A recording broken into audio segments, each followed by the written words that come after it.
നമസ്കാരം. കഴിഞ്ഞ 53 ദിവസങ്ങളായി ഞാനൊരു വീഡിയോ ചെയ്തിട്ട് ഈ 53 ദിവസങ്ങൾ ഞാൻ മാറി നിൽക്കുകയായിരുന്നു. മാറി നിന്ന് പിണറായി വിജയനെ പേടിച്ചിട്ടല്ല എന്ന് ആദ്യമേ പറയാം. എന്നാൽ 2 കേസുകൾ എൻ്റെ പേരിലെടുത്തിരുന്നു. ഒന്ന് തിരുവനന്തപുരം സൈബർ പോലീസും അതേപോലെ മറ്റൊരു സൈബർ വിങ് എനിക്കെതിരെ പിണറായിക്കെതിരെയുള്ള വാർത്തയുമായി ബന്ധപ്പെട്ട അശ്ലീല വീഡിയോ എന്ന് കാണിച്ചുകൊണ്ട് കേസെടുത്തിരുന്നു. അതായത് കേരളത്തിൽ പിണറായി വിജയൻ തൻ്റെ എതിരാളികൾ, അതായത് അദ്ദേഹത്തിനെതിരെയോ സർക്കാരിനെതിരെയോ വിമർശിക്കുന്നവരെ ഒതുക്കാൻ വേണ്ടി ചെയ്യുന്ന ഒരു രീതിയാണിപ്പോൾ അശ്ലീല വീഡിയോ പ്രക്ഷേപണം ചെയ്തു എന്ന പേരിൽ IT ആക്ട് 67A പ്രകാരം കേസെടുക്കുക. അതേപോലെ IT ആക്ട് 67 പ്രകാരം കേസെടുക്കുക. എന്താണ് IT ആക്ട് 67ഉം 67Aയും? അത് 67 വെയിലബിൾ ഒഫൻസാണ്, 3 വർഷത്തെ തടവ് ശിക്ഷ കിട്ടുന്ന വകുപ്പാണ്. എന്നാൽ IT ആക്ട് 67A 5 വർഷം തടവ് ശിക്ഷയും 10 ലക്ഷം രൂപ പിഴയും കിട്ടുന്ന കേസാണ്. ഈ 5 വർഷം തടവ് ശിക്ഷ പിന്നീട് വേണമെങ്കിൽ 7 വർഷമാക്കാം. ഒരു കുറ്റകൃത്യം തെളിയിച്ചു കഴിഞ്ഞാൽ, അതായത് ശിക്ഷിച്ചു കഴിഞ്ഞാൽ അടുത്തതിന് 7 വർഷവും 10 ലക്ഷം പിഴയുമാകാം. അങ്ങനെയുള്ള കേസുകൾ കേരളത്തിൽ നിരവധി സ്ഥലങ്ങളിൽ പാവപ്പെട്ട പിണറായി വിജയനെതിരെ വിമർശിച്ച ആളുകൾക്കെതിരെ എടുത്തുകൊണ്ടിരിക്കുകയാണ്. അതായത് ഒരു ഏകാധിപതി തനിക്കെതിരെ വരുന്ന വിമർശനങ്ങളെ നേരിടാൻ പല മാർഗങ്ങൾ സ്വീകരിക്കും. പല കള്ളക്കേസെടുക്കും, ഗുണ്ടകളെ ഉപയോഗിച്ച് ആക്രമിക്കും. അതേപോലെ തന്നെയാണ് ഇപ്പോൾ IT ആക്ട് 67 ദുരുപയോഗം ചെയ്തുകൊണ്ട് കേസെടുക്കുന്ന രീതി. അങ്ങനെയാണ് എനിക്കെതിരെയും IT ആക്ട് 67 പ്രകാരം 2 കേസുകൾ എടുത്തത്. ഈ 2 കേസുകൾ എടുക്കുമ്പോൾ പിണറായി വിജയൻ നിയമം പഠിക്കാതെ ആണോ അല്ല നിയമം പഠിച്ചിട്ടാണോ അതെടുത്തത് എന്നറിയില്ല. സുപ്രീം കോടതി ഭരണഘടനാ ബെഞ്ച് വളരെ കൃത്യമായി പറഞ്ഞിട്ടുണ്ട്, കൃത്യമായി വിധിച്ചിട്ടുണ്ട്. IT ആക്ട് 67 പ്രകാരം കേസെടുക്കണമെങ്കിൽ ആ വീഡിയോ പൂർണ്ണമായി കണ്ടിരിക്കണം. പൂർണ്ണമായി കാണാതെ അതിൻ്റെ ടൈറ്റിലോ തമ്പോ കണ്ട് മാത്രം കേസെടുക്കാനാവില്ല. പൂർണ്ണമായി കണ്ട് എന്തുദ്ദേശത്തിലാണോ ചില ഭാഗങ്ങളിൽ അശ്ലീലം എന്ന് തോന്നുന്ന ചില വാക്കുകൾ ഉപയോഗിച്ചിട്ടുള്ളത്, അത് ഉള്ളടക്കത്തിലെ പൂർണ്ണമായ ഭാഗങ്ങളുമായി ചേർത്തതാണെങ്കിൽ കേസെടുക്കാനേ പറ്റില്ല. IT ആക്ട് 67 എന്ന് പറയുന്നത് സെക്ഷൽ എക്സ്പ്ലിസിറ്റ് ആയ കണ്ടന്റ് ഉണ്ടായിരിക്കണം. സെക്ഷൽ എക്സ്പ്ലിസിറ്റ് എന്ന് പറഞ്ഞാൽ sexual act or sexual conduct ഉള്ള മെറ്റീരിയൽ ആയിരിക്കണം. അതായത് ലൈംഗിക ബന്ധത്തിൽ ഏർപ്പെടുന്നതുമായി ബന്ധപ്പെട്ട വിവരണമോ വീഡിയോയോ പോൺ വീഡിയോയോ അല്ലെങ്കിൽ നഗ്ന ഫോട്ടോയോ അല്ലെങ്കിൽ അതിനെക്കുറിച്ചുള്ള വിവരണമോ ഉണ്ടായാൽ IT ആക്ട് 67 പ്രകാരം കേസെടുക്കാം. എന്നാൽ ഞാനിവിടെ കൊടുത്തിരിക്കുന്ന വീഡിയോ എന്താണെന്ന് നിങ്ങൾ കണ്ടിട്ടുണ്ടോ?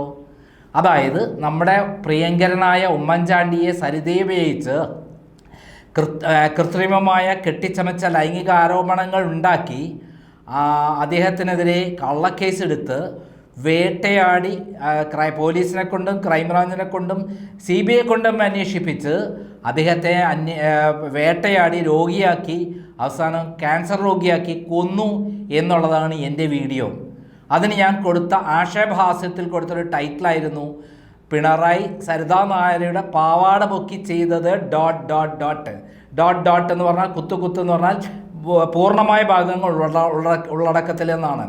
അങ്ങനെ ടൈറ്റിൽ കൊടുത്താൽ കേസ് കൊടുക്കാൻ പറ്റില്ല. പകരം ഉള്ളടക്കത്തിൽ എന്താണ് ഇത് തമ്മിലുള്ള വല്ല സെക്ഷലായുള്ള വിവരണം ഉണ്ടായിരുന്നെങ്കിൽ തീർച്ചയായും എനിക്കെതിരെ കേസെടുക്കാം IT ആക്ട് 67 പ്രകാരം. എന്നാൽ ഞാൻ പറഞ്ഞിട്ടുള്ളത് പിണറായി വിജയൻ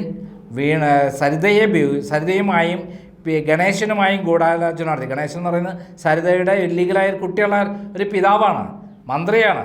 അങ്ങനെയുള്ള ഒരാളെ കൂടെ നിർത്തിക്കൊണ്ട് പിണറായി വിജയൻ സരിതയുമായി ഗൂഢാലോചന നടത്തി 25 കോടി രൂപ കൊടുത്ത് ഉമ്മൻചാണ്ടിക്കെതിരെ കള്ളക്കേസെടുത്തു എന്നുള്ളതാണ് എൻ്റെ വീഡിയോയുടെ പ്രത്യേകത.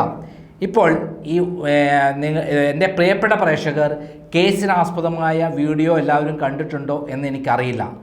എന്തായാലും ഇത് കണ്ടംപ്റ്റ് ഓഫ് കോർട്ടാണ് എനിക്കെതിരെ എടുത്തിരിക്കുന്നത്. കേരളത്തിലെ ഇപ്പോൾ എടുത്തിരിക്കുന്ന 100 കണക്കിന് ആളുകൾക്കെതിരെ എടുത്ത കേസുകളെല്ലാം IT ആക്ട് 67 പ്രകാരം കേസെടുക്കാൻ യോഗ്യതയുള്ളതല്ല. അവയെല്ലാം സുപ്രീം കോടതിയുടെ ഭരണഘടനാ ബെഞ്ചിൻ്റെ അപൂർവ അരോര വേഴ്സ് ഡൽഹി കേസിൻ്റെ ലംഘനമാണ്, കണ്ടംപ്റ്റ് ഓഫ് കോർട്ടാണ്. അതിന് ഞാൻ ഇപ്പോൾ പിണറായി വിജയൻ ഒന്നാം പ്രതിയാക്കിയും അതേപോലെ DGP രണ്ടാം പ്രതിയാക്കിയും ഞാൻ കേസ് കൊടുക്കാൻ പോവുകയാണ്. അതായത് ഇവിടെ IT ആക്ട് 67 പ്രകാരം ഉള്ള കേസ് IT ആക്ട് 67 ദുരുപയോഗം ചെയ്ത് ഇവിടെ നിരന്തരമായി കേസെടുത്തുകൊണ്ടിരിക്കുകയാണ്. ഈ അടുത്ത കാലത്ത് ഷാജി സ്കറിയെ അറസ്റ്റ് ചെയ്തു. അത് കള്ളക്കേസാണ്. അതിൽ IT ആക്ട് 67 വെച്ചിട്ടാണ് അദ്ദേഹത്തെ കള്ളക്കേസ് അറസ്റ്റ് ചെയ്തത്. അവസാനം കോടതിയിൽ ചെന്നപ്പോൾ അപ്പോൾ തന്നെ അദ്ദേഹത്തിന് ജാമ്യം വിട്ടു. ഇപ്പോൾ അടുത്ത കാലത്ത് അദ്ദേഹത്തിനെതിരെ 2 or 3 കേസ് എടുത്തിട്ടുണ്ട്. എന്തിന്? KM ഷാജഹാനെ അറസ്റ്റ് ചെയ്തിട്ടുള്ളത് പൂർണ്ണമായും കണ്ടംപ്റ്റാണ്. അതിൽ എവിടെയും പരാതിക്കാരിയായി വന്നിട്ടുള്ള ഷൈനെതിരെ ഒരു പരാമർശവും പോലും ഇല്ലാതെയാണ് MLA ആരാണെന്ന് പീഡിപ്പിച്ചത്, ആരാണ് പറവൂരിലെ വീട്ടിൽ ഇപ്പോൾ ഏത് ലേഡിയുടെ മാർക്സിസ്റ്റുകാരിയുടെ വീട്ടിലാണ് പോയതെന്ന് പോലും പറയാത്തൊരു വീഡിയോയിൽ ഞാനാണെന്ന് പറഞ്ഞുകൊണ്ട് ഷൈൻ വന്ന് ഒരു പരാതി കൊടുത്തു. അപ്പോൾ തന്നെ പിണറായി പ്രത്യേക SIT സംഘത്തെ, സ്പെഷ്യൽ ഇൻവെസ്റ്റിഗേഷൻ ടീമിനെ നിശ്ചയിക്കുന്നു, വലിയൊരു സംഘത്തെ നിശ്ചയിക്കുന്നു. ഷാജഹാനെ രാത്രി വീട്ടിൽ നിന്ന് അറസ്റ്റ് ചെയ്ത് കൊണ്ടുവരുന്നത് ഏത് വകുപ്പ് പ്രകാരം? IT ആക്ട് 67 പ്രകാരം. അവസാനം എറണാകുളം ഹൈക്കോടതി CJM കോടതി വന്നപ്പോൾ ചോദിച്ചു, ഇതിൽ എവിടെയെങ്കിലും അശ്ലീലമുണ്ടോ? ഇല്ല. അശ്ലീലമായി ഷൈനെ പറ്റി പറഞ്ഞിട്ടുണ്ടോ? ഇല്ല. ചില ചോദ്യങ്ങൾ ചോദിച്ചിട്ടല്ലേ ഉള്ളൂ. അതിനെങ്ങനെയാണ് IT ആക്ട് 67 എടുക്കുക? ഇതാണ് കേരളത്തിൽ നടക്കുന്നത്. പക്ഷെ സ്വാഭാവികമായിട്ടും ഇത്തരം കാര്യങ്ങൾ വരുമ്പോൾ രാത്രി കൊണ്ടുപോയി ഹാജരാക്കും. അങ്ങനെ വരുമ്പോൾ എന്ത് ചെയ്യാൻ പറ്റില്ല? പ്രതിക്ക് കൃത്യമായ അഡ്വക്കേറ്റിനെ വെക്കാൻ പറ്റില്ല, വാദിക്കാൻ പറ്റില്ല. ഓപ്പൺ കോർട്ടിൽ വാദിക്കണം ഈ കേസ്. കാരണം നോൺ ബെയിലബിൾ വകുപ്പാണ്. അങ്ങനെ ഉള്ള ആളുകളെ നിയന്ത്രിക്കാൻ തനിക്കെതിരെ വിമർശനം ഉയർത്തുന്ന, സർക്കാരിനെതിരെ വിമർശനം ഉയർത്തുന്ന ആളുകളെ, ഓൺലൈൻ ചാനലുകളെ നിയന്ത്രിക്കാൻ പിണറായി വിജയൻ ഉപയോഗിക്കുന്ന മാരകമായ വകുപ്പാണ് IT ആക്ട് 67. എന്നാൽ ഈ വകുപ്പേ ഉപയോഗിക്കാൻ പറ്റില്ല ഇത്തരം കാര്യങ്ങൾക്ക്. വിമർശനങ്ങൾ ഉന്നയിക്കുന്നതിനോ ഒരു ടൈറ്റിലും തമ്പും വിമർശനത്തോടു കൂടി കൊടുക്കുന്നതിനോ അങ്ങനെ കേസെടുക്കാൻ പറ്റില്ല എന്നാണ് നമ്മുടെ സുപ്രീം കോടതി വിധിച്ചിട്ടുള്ളത്. അതുകൊണ്ട് തന്നെ ഞാൻ കണ്ടംപ്റ്റ് ഓഫ് കോർട്ട് കൊടുത്തുകൊണ്ട് പിണറായി വിജയനെയും അതേപോലെ DGPക്ക് എതിരെയും കേസ് കൊടുക്കാൻ പോവുകയാണ്. അതോടൊപ്പം എൻ്റെ പ്രിയപ്പെട്ട പ്രേക്ഷകർ, എനിക്ക് പിണറായി വിജയനെതിരെ അശ്ലീല വീഡിയോ എന്ന് പറഞ്ഞുകൊണ്ട് ഞാൻ പ്രക്ഷേപണം ചെയ്ത ആ വീഡിയോ കണ്ടിട്ടുണ്ടോ? ഒന്ന് പൂർണ്ണമായി കണ്ടു നോക്കൂ. എന്നിട്ട് എൻ്റെ പ്രിയപ്പെട്ട പ്രേക്ഷകർ ഒന്ന് വിലയിരുത്തൂ. ഗർഭസ്ഥ ശിശുവിനെ ആ ഗർഭം അലസിപ്പിക്കുക എന്നുള്ളത് മാത്രമല്ല, അങ്ങനെ അലസിയില്ലെങ്കിൽ ആ ഗർഭം ധരിച്ച യുവതിയെ കൊല്ലാൻ വലിയ സമയം വേണ്ട എന്ന് വരെ പറയുന്നിടത്തേക്ക് എത്തുന്ന അവസ്ഥ, അതൊക്കെ നിങ്ങൾ പുറത്തു കൊണ്ടുവന്ന കാര്യങ്ങളാണ്. എത്രമാത്രം ക്രിമിനൽ രീതിയാണ് വരുന്നത് എന്നുള്ളതാണ് ഇതിൻ്റെ ഭാഗമായിട്ട് കാണേണ്ട ഒരു കാര്യം. ഇത്രയെല്ലാം കാര്യങ്ങൾ വന്നിട്ട് സംരക്ഷിക്കാൻ തയ്യാറാകുന്ന നില, അത് പ്രതിപക്ഷ നേതാവിനെ പോലെ ഒരാളുടെ ഭാഗത്ത് ഉണ്ടായിക്കൂടാത്തതാണ്. നമസ്കാരം. ഇന്നലെ നമ്മുടെ മുഖ്യമന്ത്രി ശ്രീ പിണറായി വിജയൻ പത്രസമ്മേളനം നടത്തി ചില ഞെട്ടിക്കുന്ന കാര്യങ്ങൾ പറയുകയുണ്ടായി. അതിലേറ്റവും പ്രധാനപ്പെട്ട കാര്യം എന്താണ്? രാഹുൽ മാങ്കൂട്ടും ഗർഭിണിയായ ഒരു യുവതിയോട് ഗർഭചിത്രം നടത്തണമെന്ന് പറഞ്ഞ് ഭീഷണിപ്പെടുത്തുകയും കൊല്ലുമെന്ന് ഭീഷണിപ്പെടുത്തുകയും ചെയ്തു എന്നുള്ളതാണ്. അദ്ദേഹം പറഞ്ഞ കാര്യങ്ങളാണ് തുടക്കത്തിൽ തന്നെ കൊടുത്തിട്ടുള്ളത്. അദ്ദേഹത്തിൻ്റെ പ്രസ്താവന കേട്ടുകഴിഞ്ഞാൽ കേരളം കണ്ടിട്ടുള്ള ഏറ്റവും ആദരണീയനായ, സത്യസന്ധനായ, മാതൃകാപുരുഷനായ ഒരു വ്യക്തിത്വമാണ് അദ്ദേഹത്തിൻ്റെതെന്ന് നമ്മൾ ചിന്തിച്ചു പോകും. എന്നാൽ അദ്ദേഹം കാട്ടുകള്ളനാണെന്നും അദ്ദേഹം സ്ത്രീകളെ ഉപയോഗിച്ച് മറ്റു രാഷ്ട്രീയക്കാരെ ഇല്ലാതാക്കാൻ വേണ്ടി ഏതറ്റം വരെയും പ്രവർത്തിച്ചിട്ടുള്ള ആളാണെന്നും തെളിയിച്ചിട്ടുള്ള ആളാണ്.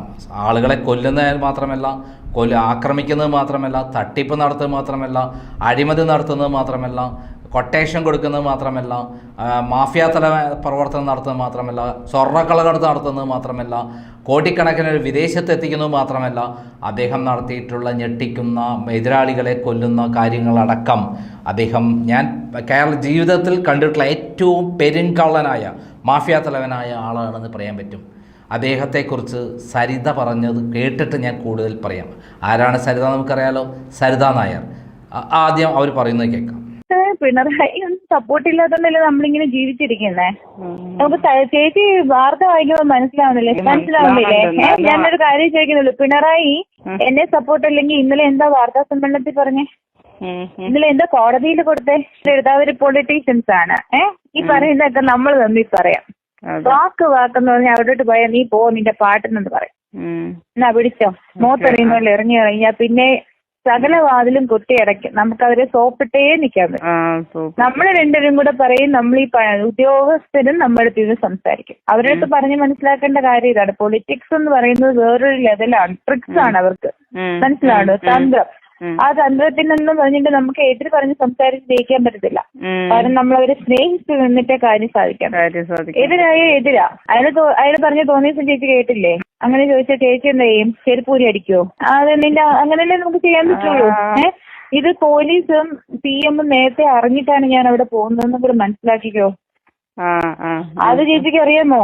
അവര് പോകുമ്പോ ഞാൻ അല്ലെങ്കിൽ റെക്കോർഡ് എന്തിനു യൂസ് ചെയ്യണം? വിശ്വസിച്ച് വിളിക്കുന്ന ഒരു മനുഷ്യനാണെന്ന് എന്റെ മനസ്സിനകത്ത് ബോധമുണ്ടെങ്കിൽ, അയാൾ വിളിക്കുന്നത് തന്ത്രപരമായ കാര്യങ്ങൾക്കല്ലാന്ന് ബോധമുണ്ടെങ്കിൽ ഞാൻ എന്തിനു പോകണം? റെക്കോർഡ് ചെയ്തത്. അതുകൊണ്ട് അയാൾ എന്റെ അടുത്ത് ചോദിച്ച ആ വാക്കുകളും അതിനകത്ത് വന്നു. ഇതൊക്കെ ആര് കേട്ടതാണ്? CM ഉൾപ്പെടെയുള്ള പോലീസുകാർ ഉൾപ്പെടെയുള്ള എല്ലാവരും കേട്ടതാണ്.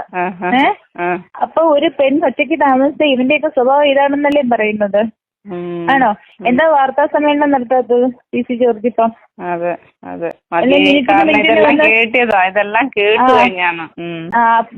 മിനിറ്റിന് വാർത്താ സമ്മേളനം വിളിക്കുമായിരുന്നു PC ജോർജ്. ഇപ്പൊ PC ജോർജ് എവിടെ പോയി? ഞാൻ ആ വയറിൽ പിടിച്ച തള്ളിയത് അയാളെ എന്റെ അടുത്തോട്ട് വന്നതിന്. ഞാൻ ആ വയറിൽ 2 കൈ വെച്ച് ഒരൊറ്റ തള്ളു പുറകോട്ട്. പിന്നെ എന്താ വേണ്ടേ? ആരോഗ്യമല്ല, അത് മനസ്സിന്റെ ധൈര്യമാണ് ശരിക്കും പറഞ്ഞാൽ. എനിക്കപ്പം എന്റെ ഇപ്പോഴത്തെ ടാർഗറ്റ് എന്ന് പറഞ്ഞാൽ ഇയാൾ എന്താ ചെയ്യാൻ ഉദ്ദേശിക്കുന്നതെന്ന് അറിയണമായിരുന്നു. കള്ളക്കളി. അതാണ് എന്നെ ഗവൺമെന്റ് ഏൽപ്പിച്ച ദൗത്യം. കേട്ടല്ലോ, അർത്ഥശങ്കയ്ക്കില്ലാത്ത വിധത്തിൽ സരിത പറഞ്ഞിട്ടുണ്ട് ഞാൻ പിണറായി വിജയനുമായി ഭയങ്കര അടുത്ത ബന്ധമാണെന്നുള്ളത്. എന്നാൽ ഈ സരിതയെ ഉപയോഗിച്ച്, സരിത നായർ എന്ന് പറയുന്ന ഒരു ക്രിമിനലായ 42 കേസുകളിൽ പ്രതിയായിരുന്ന ഈ സരിതയെ ഉപയോഗിച്ച് പിണറായി വിജയൻ നടത്തിയിട്ടുള്ള രാഷ്ട്രീയം, അത് കേരള രാഷ്ട്രീയത്തിലെ ഏറ്റവും വൃത്തികെട്ട ജുഗുപ്സാപരമായ ഒരു രാഷ്ട്രീയ പ്രവർത്തനമായിരുന്നു എന്ന് തീർത്ത് പറയാൻ പറ്റില്ല. 2015 കാലഘട്ടത്തിലാണ് പിണറായി വിജയൻ സരിത നായരെ ഉപയോഗിച്ച് ഇത്തരത്തിലുള്ള പ്രവർത്തനങ്ങളിലേക്ക് തുടങ്ങിയത്. 2015 അവസാന കാലഘട്ടത്തിൽ ഇലക്ഷൻ എടുക്കാൻ സമയത്താണ് ഗണേശനോടൊപ്പം, മന്ത്രി ഗണേശനോടൊപ്പം അദ്ദേഹം കൂട്ടിച്ചേർന്ന് ഗൂഢാലോചന നടത്തി 25 കോടി രൂപയോളം ചെലവാക്കിയാണ് സരിത നായരെ കൊണ്ട് വിവിധ രാഷ്ട്രീയ നേതാക്കന്മാരെക്കുറിച്ച് ഇതുവരെ പറഞ്ഞ് കേട്ടിട്ടില്ലാത്ത വിധത്തിൽ, കേട്ടാൽ അറയ്ക്കുന്ന വിധത്തിൽ ലൈംഗികാരോപണങ്ങളുമായി വന്നത്. ഇതിനെ ഉപയോഗിച്ചത് ആരെയാണ്? നമ്മുടെ ഗണേശനെയാണ്. ഗണേശനെ ഉപയോഗിക്കാൻ കാരണം എന്താണ്? ഗണേശൻ ഈ സരിത നായരെ നിരന്തരമായി ലൈംഗികമായി ഉപയോഗിക്കുകയും ഇത് അദ്ദേഹത്തിൻ്റെ ഓഫീസും അതേപോലെ അദ്ദേഹത്തിൻ്റെ മന്ത്രി എന്ന നിലയിൽ ലഭിച്ച മന്ദിരത്തിലും വെച്ച് ഈ സരിത നായരുമായി ഇത്തരത്തിലുള്ള ലൈംഗിക ബന്ധത്തിൽ ഏർപ്പെടുകയും അങ്ങനെ അവരൊരു ഗർഭിണിയാവുകയും ചെയ്തു. ഇത് അറിഞ്ഞതോടെ നമ്മുടെ പ്രിയപ്പെട്ട ഭർത്താവ് ബിജു രാധാകൃഷ്ണൻ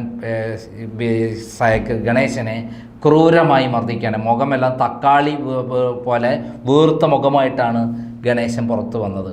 ഇതിനെ തുടർന്നാണ് അദ്ദേഹത്തിൻ്റെ ഭാര്യ തങ്കച്ചി പുറത്തു വരികയും ഗണേശനെതിരെ തിരികെയും ഡിവേഴ്സ് ആവുകയും ചെയ്തിട്ടുള്ളത്. ഈ സന്ദർഭത്തിലാണ് മുഖ്യമന്ത്രി ഉമ്മൻചാണ്ടി ഗണേശനെ മാറ്റി നിർത്തിയത്. ഇതിൽ ക്ഷുഭിതനായ ഗണേശൻ സരിത നായരെ കൂട്ടുപിടിച്ച് ജയിലിൽ പോവുകയും അതിൽ പല നേതാക്കന്മാരുടെയും പേരുകൾ എഴുതിപ്പിക്കുകയും അങ്ങനെ സമീറ ബീവി എന്ന് പറയുന്ന തിരുവനന്തപുരത്തെ നൊട്ടോറിയസായ വനിതാ ജയിൽ സൂപ്രണ്ടുമായി ചേർന്നുകൊണ്ട് പാവാടിയും പർദ്ദയും ഒക്കെ ധരിച്ച് ഗണേശനകത്ത് പോവുകയും അങ്ങനെ 21 പേജുള്ള ഒരു ലെറ്റർ തയ്യാറാക്കുകയും ചെയ്തു. അതിനുശേഷം ജയിലിൽ നിന്ന് ഇറങ്ങിയ ശേഷം 5 പേജ് കൂടി ചേർത്തു. ആദ്യത്തെ 21 പേജ് വായിച്ച നമ്മുടെ ബാലകൃഷ്ണപിള്ള പറഞ്ഞത് അതിലൊന്നും ഉമ്മൻചാണ്ടിയുടെ പേരൊന്നുമില്ല എന്നാണ്. പല നേതാക്കന്മാരുടെ പേരുണ്ട്, എന്നാൽ ഈ പറയുന്ന ഉമ്മൻചാണ്ടിയുടെ പേരില്ല എന്നാണ്.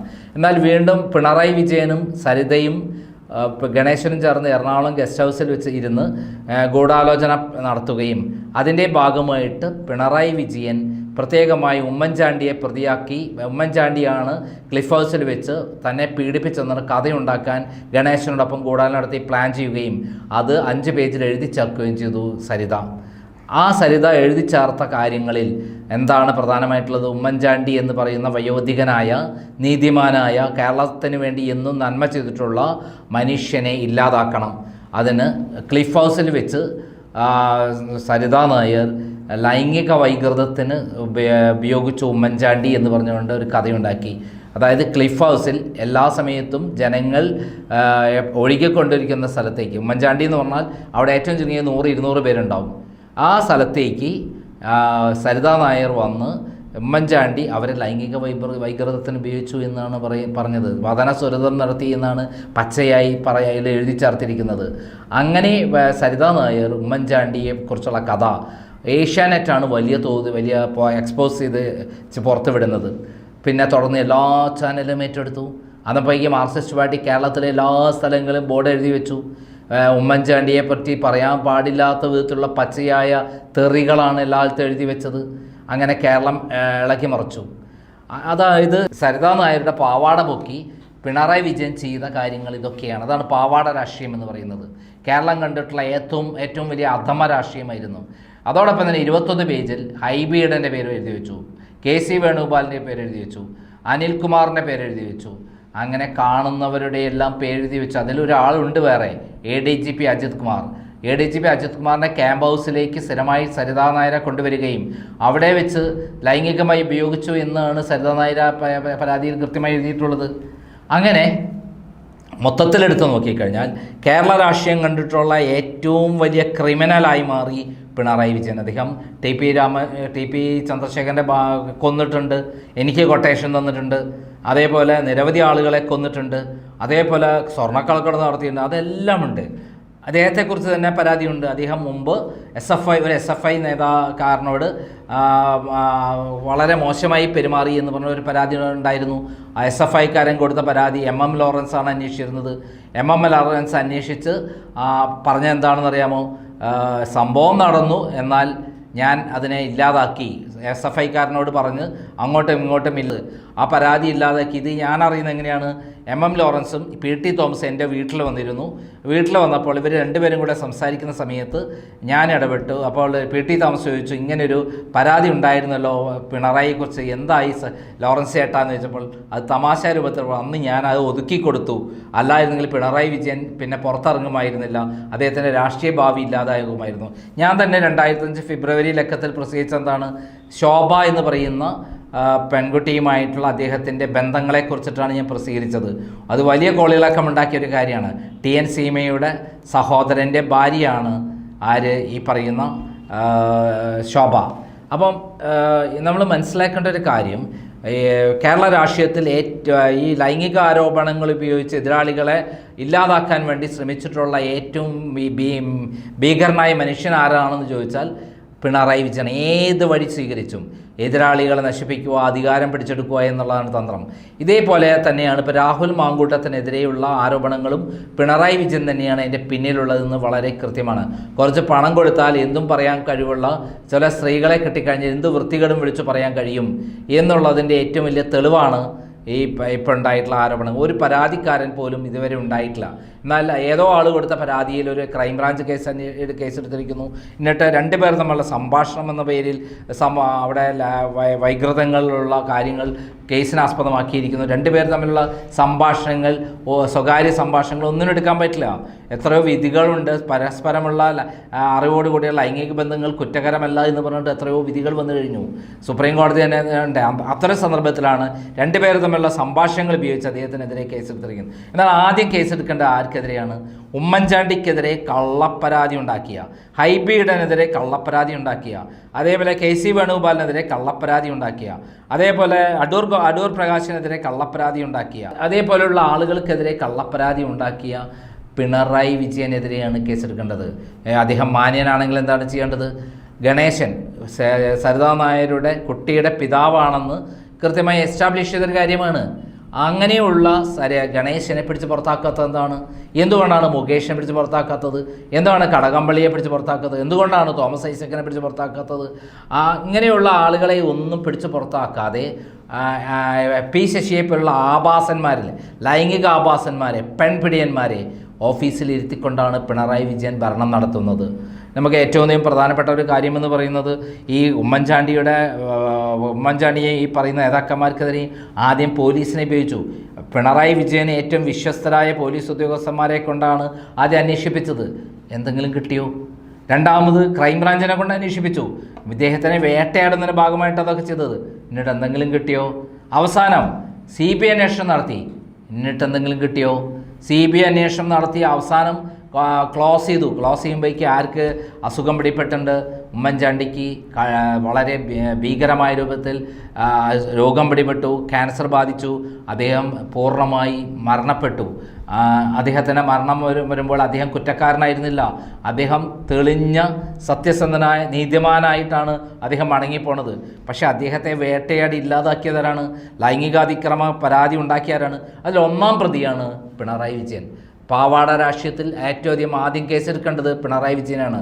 അതായത് സരിതാ നായരുടെ പാവാട പൊക്കി പലരെക്കുറിച്ചും ഞെട്ടിക്കുന്ന ഇത്തരത്തിലുള്ള ലൈംഗികാഭാസ കഥകളുണ്ടാക്കിയ പിണറായി വിജയനാണ് യഥാർത്ഥ പ്രതി. ഇത്തരത്തിലുള്ള കള്ളപ്പരാതികൾ ഇതൊക്കെ എന്തൊക്കെ ആഘോഷങ്ങൾ ഇവിടെ നടത്തി. തിരുവനന്തപുരത്ത് ആ 10,000-കണക്കിന് ആൾക്കാരെ സെക്രട്ടേറിയറ്റ് പൊളയുമെന്ന് പറഞ്ഞുകൊണ്ട് കംപ്ലീറ്റ് മലമൂത്ര വിസർജനം നടത്തി കേരളത്തെ ദുർഗന്ധത്തിൽ കൊണ്ടിട്ട ആളാണ് പിണറായി വിജയൻ. ദുർഗന്ധമാണ് അദ്ദേഹത്തിൽ നിന്ന് വരുന്നത്, അല്ലാതെ ഒരു സത്യതമായ ഒരു കാര്യം എന്നിട്ടാണ് പറയുന്നത്. ഞെളിഞ്ഞു നിന്നിട്ട് ഞാൻ മാന്യനാണേ, ഞാൻ എന്നെപ്പോലെ ഒരു വേറെ ആൾ ലോകത്തിലില്ലേ, നിങ്ങളാണ് കള്ളന്മാർ, നിങ്ങൾ എന്നെപ്പറ്റിയൊന്നും പറയാൻ പാടില്ല, CPM-കാരെ പറ്റിയൊന്നും പറയാൻ പാടില്ല, പ്രതിപക്ഷ നേതാവ് ഒന്നും പറയാൻ പാടില്ല. ഉമ്മൻചാണ്ടി എന്ന് പറയുന്ന മുഖ്യമന്ത്രിയെക്കുറിച്ച് അധമനായ ഒരാളായ പിണറായി വിജയൻ നടത്തിയുള്ള പാവാട രാഷ്ട്രീയത്തിൻ്റെ ഏറ്റവും പച്ചയായ കഥകൾ ഇവിടെ നിലനിൽക്കുമ്പോൾ മാന്യത ചമയുകയാണ് പിണറായി വിജയൻ. മുമ്പ് ബ്രണ്ണൻ കോളേജിൽ നിന്ന് ഊരിപ്പിടിച്ച വാളിൻ്റെ ഇടയിൽ കൂടെ ഒറ്റയ്ക്ക് നടന്നുപോയി എന്ന് പറഞ്ഞ് കള്ളം പറഞ്ഞ ഈ ഭീരുവായ പിണറായി വിജയനാണ് എൻ്റെ ക്രൈമിൻ്റെ ഓഫീസ് കത്തിച്ചിട്ടുള്ളത് എന്ന് ഓർക്കുക. എന്തായാലും പിണറായി വിജയൻ്റെ ഈ ഗർവാണങ്ങളൊന്നും കേരളത്തിൽ ചിലവാകില്ല. അദ്ദേഹം CPM-നെ വിറ്റു പൈസയാക്കിയ നേതാവാണ്. വിറ്റു പൈസയാക്കി അദ്ദേഹം കോടിക്കണക്കിന് രൂപ, ഏകദേശം 50,000 കോടിയോളം രൂപ വിദേശത്തെത്തിച്ച് അദ്ദേഹം സുരക്ഷിതനായി കഴിയുകയാണ് എന്നുള്ളതാണ് സത്യം. എന്തായാലും പിണറായി വിജയൻ ഉണ്ടാക്കിയെടുത്ത ഇത്തരത്തിലുള്ള ഞെട്ടിക്കുന്ന ലൈംഗിക വൈകൃത കഥകൾ കാരണം കേരളത്തിൽ ശരിക്ക് പുറത്തൊന്നും പോയി ഇറങ്ങി നടക്കാൻ പറ്റില്ല. ഇവിടുത്തെ രാഷ്ട്രീയക്കാർ ഇങ്ങനെയാണ് എന്നാണ് എസ്റ്റാബ്ലിഷ് ചെയ്തിട്ടുള്ളത്. ഇപ്പോൾ രാഹുൽ മാങ്കൂട്ടത്തിനെതിരെ ഇത്തരം കള്ളപ്പരാതികളുമായി വരുമ്പോൾ നമുക്ക് തീർച്ചയായും അറിയാം ഇത് പിണറായി വിജയൻ്റെ ആ കൈകളാണ്, കറുത്ത കരകളാണെന്നുള്ളത്. എന്നിട്ട് മാന്യത ചമഞ്ഞ് ഇങ്ങനെ വിളിച്ചു പറഞ്ഞുകൊണ്ടിരിക്കുകയാണ്, ഞാൻ വലിയ മാന്യനാണേ, എന്നെപ്പോലെ ശുദ്ധനാണേ, മറ്റുള്ളവരാരും ഇങ്ങനെ ഇതൊന്നും പറയാൻ പാടില്ലേ എന്ന് പറഞ്ഞിട്ട്. എൻ്റെ പിണറായി, ഇത് കാലം മാറി, സോഷ്യൽ മീഡിയയുടെ കാലമാണ്. താങ്കളെ തുണിയുരിച്ച് കാണിക്കുന്നൊരു കാലഘട്ടമാണ്. മുമ്പ് ഞാൻ ഒറ്റയ്ക്കായിരുന്നു താങ്കളെ കള്ളനെന്ന് വിളിച്ചത്. ഇന്ന് കേരളം മുഴുവൻ ഒറ്റക്കെട്ടായി താങ്കളെ വിളിക്കുന്നു, പിണറായി വിജയനെ വിളിക്കുന്നു. താങ്കൾ പെരുങ്കളനാണ്, മാഫിയ തലവനാണ്, കേരളത്തെ മുച്ചൂട് നശിപ്പിച്ച കൊടും ക്രിമിനലാണ് എന്നുള്ള കാര്യം.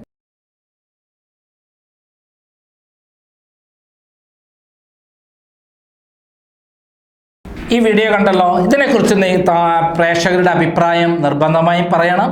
അതോടൊപ്പം ഞാൻ കഴിഞ്ഞ 53-54 ദിവസങ്ങൾ മാറിയെന്നത് പിണറായി വിജയനെ പേടിച്ചിട്ടില്ല. ഞാനൊരു പുസ്തകം എഴുതുന്ന തിരക്കിലായിരുന്നു. ഇലക്ഷനൊക്കെ അല്ലേ വരുന്നത്. പിണറായി വിജയൻ എന്നെ പീഡിപ്പിച്ച കഥകളൊക്കെ ഒന്ന് ലോകം മുഴുവൻ പറയേണ്ട. 1999 അർദ്ധരാത്രി ജൂൺ 30 അർദ്ധരാത്രി എന്നെ കൊല്ലാൻ വേണ്ടി തിരുവനന്തപുരം ജയിലടച്ച് കൊല്ലാൻ വേണ്ടിയുള്ള പ്ലാൻ ചെയ്ത പി ശശിയുടെ സൽക്കർമ്മങ്ങൾ തുടങ്ങി പിണറായി വിജയൻ ഭരണത്തിൽ വന്ന ശേഷി എന്നെ കള്ളക്കേസിൽ കുടുക്കി ജയിലിൽ അടച്ചിട്ടുള്ള നിരന്തരമായ അനുഭവങ്ങൾ ഉണ്ടല്ലോ. അതൊക്കെ ഒന്ന് ലോകം അറിയണ്ടേ. എന്തായിരുന്നു കേസ്, എന്തിനായിരുന്നു എന്നെ ജയിലടച്ചത്, എന്തുദ്ദേശമായിരുന്നു, ആ കേസുകൾ നിലനിൽക്കുമോ, എല്ലാം ജനങ്ങൾ അറിയണ്ടേ. പിണറായി വിജയനെ പോലെ ഇത്രയും വലിയ ഏകാധിപതി ലോകത്തിലെവിടെയെങ്കിലും ഉണ്ടായിട്ടുണ്ടോ എന്ന് സംശയമാണ്. അദ്ദേഹത്തെ വിമർശിക്കുന്നവർ അദ്ദേഹത്തിന് പേടിയാണ്. അങ്ങനെയുള്ള അദ്ദേഹം പേടിക്കുന്നവരെ മുഴുവൻ ഇങ്ങനെ കള്ളക്കേസിൽ കുടുക്കി അറസ്റ്റ് ചെയ്യുന്നതിന് കാരണം അദ്ദേഹത്തിന് മാനസിക നില തെറ്റുന്നത് കൊണ്ടാണ്. ഇനിയും മാനസിക നില തെറ്റാൻ പോവുകയാണ്. കാരണം ഞാൻ പുറത്തുവിട്ടിട്ടുള്ള പല കാര്യങ്ങളും, അല്ലെങ്കിൽ ഞാൻ പരാതി കൊടുത്തുള്ള പല കാര്യങ്ങളും യാഥാർത്ഥ്യമെന്തെന്ന് ലോകം അറിഞ്ഞിട്ടില്ല. അതെല്ലാം താമസിയാതെ പുറത്തു വരും. അതുകൊണ്ട് പ്രിയപ്പെട്ട പിണറായി, നമ്മൾക്ക് ശരിക്കും നേരിട്ടൊന്ന് പോരാടാം. ഇനി താങ്കൾക്കെതിരെ ഇത്തരത്തിലുള്ള താങ്കൾക്ക് കേസെടുക്കാവുന്ന വിധത്തിലുള്ള ഒരു വാക്ക് എന്നെ തൽക്കാലം കിട്ടില്ല ഈ ഭരണം കഴിയുന്നവരെ. കാരണം താങ്കൾ പോലീസിന് കൊടുത്ത നിർദ്ദേശം എവിടെയെങ്കിലും ഒരു അശ്ലീലം എന്ന് പറയുന്നൊരു വാചകം ഉണ്ടായിക്കഴിഞ്ഞാൽ അപ്പം ആക്ട് 67 പ്രകാരം കേസെടുക്കാനാണ്. പക്ഷേ താങ്കൾ ഇപ്പോൾ ഹൈക്കോടതിയിൽ ഞാൻ കേസ് കൊടുക്കുമ്പോൾ, അല്ലെങ്കിൽ സുപ്രീം കോടതിയിൽ താങ്കൾക്കെതിരെ ഞാൻ കേസ് എടുക്കുമ്പോൾ തീർച്ചയായും താങ്കൾ ബബ്ബ അടിക്കും. അവിടെ വെച്ച് താങ്കൾ ആ അശ്ലീല പ്രയോഗത്തിൽ കേസെടുക്കുന്നതൊക്കെ നിർത്തിവെക്കും എന്നുള്ള കാര്യത്തിൽ സംശയമില്ല. നന്ദി, നമസ്കാരം.